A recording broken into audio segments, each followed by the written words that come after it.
Thank you, Mr. Speaker, and I want to thank the distinguished leader for his statement. I, too, wish this was a bipartisan bill. I do.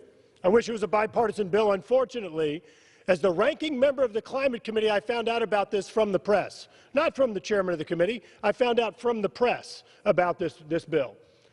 That's not how you pursue bipartisan legislation. If there was a true attempt, if there was a true desire to do bipartisan legislation, certainly this would have been handled differently. Let me be clear, Mr. Speaker, I fully agree that the climate is changing. I agree that humans are contributing to that change. I agree that there's something that we need to do about this, and we need to be aggressive.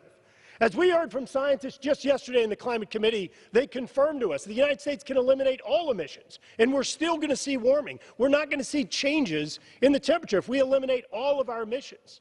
Mr. Speaker, China right now is the top emitter. They're emitting 80% more than the United States. As a matter of fact, Greenpeace found last year they're actually increasing their emissions. Here we are, the United States, for about the last 20 years, the largest absolute reduction in emissions of any country in the world.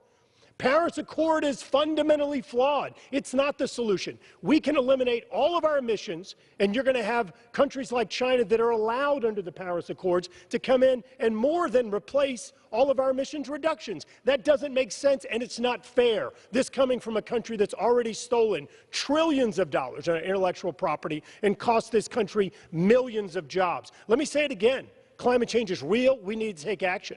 This agreement is fundamentally flawed. It benefits China. Of course other countries agree. It's on the backs of the United States, the nation that spends more money on climate change science, more money on climate change technology than any other country in the world.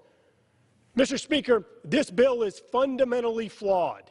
This whole agreement is fundamentally flawed. China has an entirely different metric to measure their emissions reduction than the United States, and they don't even have to reduce a single degree of emissions until after 2030. This is a flawed bill. I urge rejection and yield back.